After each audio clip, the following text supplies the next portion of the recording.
आज संपूर्ण महाराष्ट्रामध्ये अनेक जिल्हे आहेत, त्यापैकी एक आपला रत्नागिरी जिल्हा सुंदर असं निसर्गरम्य वातावरणामध्ये वसलेलं.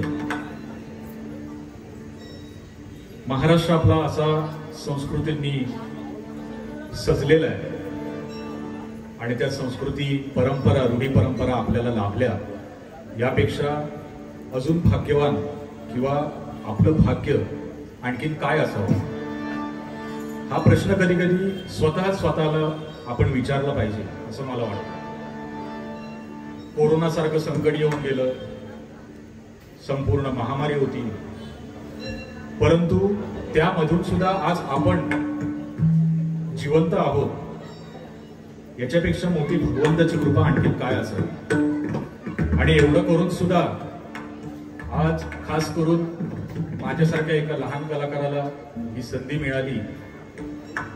मी काही फार मोठा कलाकार नाहीये. मला सोशल मीडियावरून आमचे मित्र सन्माननीय श्री प्रसादजी भोसले यांनी संपर्क साधला माझ्याशी आणि म्हणाले असं असं आमच्या रत्नागिरी जिल्ह्यामध्ये झाडगाव या गावामध्ये जे शंकराचं मंदिर आहे, भैरवाचं जे मंदिर आहे, त्या मंदिरामध्ये भजनाची सेवा बुवा तुमची झाली पाहिजे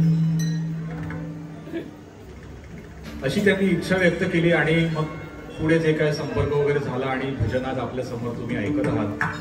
भगवंत आम्हाला ती सकारात्मक ऊर्जा देतो. किती म्हणजे वेगळा विषय आहे बघा. ज्या वेळेला एखादा कलाकार आपण बोलवतो, तो एवढ्या दुरून येतो, त्यावेळेला खरा थकवा त्याला आला पाहिजे, बरोबर ना. पण तो एवढ्या लांबून येऊन सुद्धा आपण आपल्या गावामध्ये असून त्याच्या कलेने, त्याच्या कलेमधून आपल्या मनाला एक समाधान वाटतं की वा, आम्ही किती सुंदर संगीत आहे. आज जवळजवळ नामांकित भजनी बुवा आमच्या ज्यांना कोकण रत्न पुरस्कार लाभलेला आहे, माझे गुरुस्थानी आहेत ते सन्माननीय श्री संतोषजी शिरसेकर बुवा, त्यांचं दुपारी भजन झालं. आमचे गुरुबंधू शुभमजी वांगणकर बुवा, ते सुद्धा आमचे गुरुबंधूच आहेत, त्यांचं सुद्धा या ठिकाणी भजन झालं. आणि आपल्या नंतर देखील भजन आहेत, सुंदर भजन आहेत. आणि अशा भजनांमध्ये आमचा कुठेतरी नंबर लागतो, यापेक्षा मोठं भाग्य आमचं काय असणार. तुम्ही आम्हाला त्यासाठी पात्र समजलं, याबद्दल आपले मनापासून धन्यवाद मानतो. एकदा जोरदार टाळ्या आयोजकांसाठी वाजवा.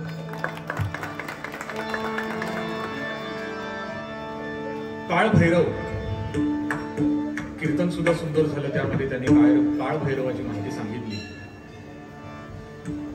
एक उग्र रूप मानलं जातं आणि त्याचं पावित्र्य जपणं हे आपलं सध्या कर्तव्य आहे. पावित्र्य जपण्याबद्दल जर बोलायला गेलं तर खूप आहे. कारण आताची पिढी प्रश्न विचारते की तुम्ही सांगितलं की बाबा अमुक ही गोष्ट करू नको, भगवंताची जागा आहे, जरा परिसर जरा चांगला आहे, सात्विक आहे, तर त्यांना नेहमी प्रश्न पडतो की का, आणि त्यांनी काय विचारल्यावर आपलं डोकं फिरतं, आपल्याला समजत नाही की ह्याला नेमकं उत्तर सांगायचं काय, कारण ते ऐकण्याच्या मनस्थितीत नसतात. पण आपण ही काळजी करत असतो, जे मोठे वयस्कर लोक असतात त्यांना तरुण मुलांची हीच काळजी असते की पुढे या परंपरा टिकून राहाव्या आणि कुठेतरी तुमच्या भविष्यामध्ये जे तुम्ही मोठे होणार आहात त्यासाठी तुम्हाला कोणती बाधा येऊ नये, यासाठी वयस्कर लोकांचा नेहमी प्रयत्न असतो. आज आम्ही पुन्हा एकदा मी त्या मुद्द्यावर होतो की भाग्यवान मी का सारखं म्हणतोय की हे सर्व तरुण आहे आणि तरुण पिढीला ही कला लाभली. आज आम्ही इतर गोष्टी करू शकलो असतो, प्रलोभनाची साधनं अनेक आहेत, पण तरी सुद्धा आम्ही भजन नामस्मरण जपण्याचा प्रयत्न करतो. आणि ही कला ही भगवंताच्या आशीर्वादाशिवाय येत नाही. एखादा मनुष्य आयुष्यभर जरी शिकला त्याला तरी ते जमत नाही, पण ही भगवंताने आम्हाला दिले, त्यापेक्षा मोठं भाग्य काय असावं. म्हणून साठीच थोडकी मोडकी सेवा मी माझ्या पद्धतीने करतोय. तुम्ही सर्व शांत चित्ताने ऐकताय त्याबद्दल खरंच मनापासून धन्यवाद देतो आणि या ठिकाणी शंकराच्या अभंगाला सुरुवात करतो. धन्यवाद.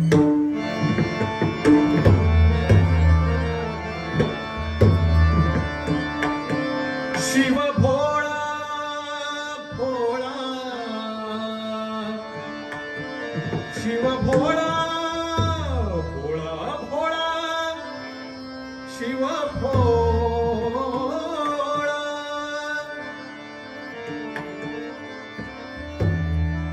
शिव भोळा, शिव भोळा, शिव भोळा चक्रवर्ती, शिव भोळा, शिव भोळा, शिव भोळा चक्रवर्ती, शिव भोळा, शिव भोळा, शिव भोळा चक्रवर्ती, शिव भोळा,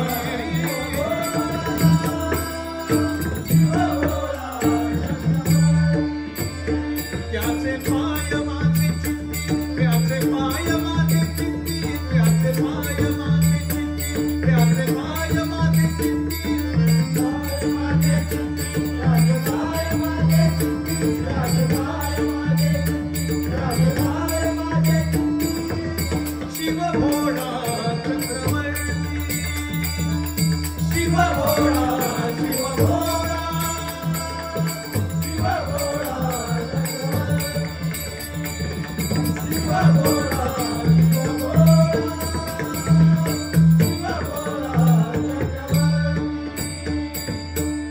वाचे वदता शिवनाम, वाचे वदता शिवनाम, वाचे वदता शिवनाम, वाचे वदता शिवनाम, वाचे वदता, वाचे वदता, वाचे वदता शिवनाम, वाचे वदता शिवनाम,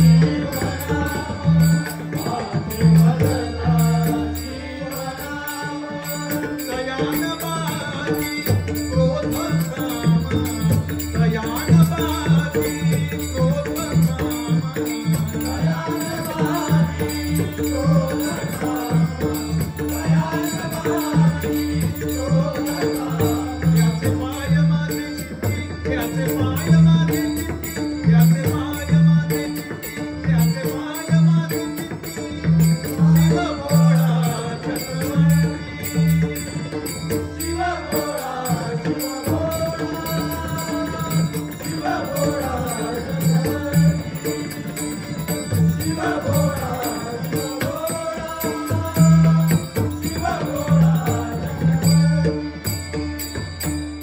धर्म अर्थ काम मोक्ष, धर्म अर्थ काम मोक्ष, धर्म अर्थ काम मोक्ष, धर्म अर्थ काम मोक्ष. मी आता त्यांचं नाव घेतलं, सन्माननीय श्री कोकणरत्न संपत्ती शिरसेकर बुवा यांनीच या अभंगाला चाल लावलेली आहे. त्यांची रचना गाण्याचा प्रयत्न करतो.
Agora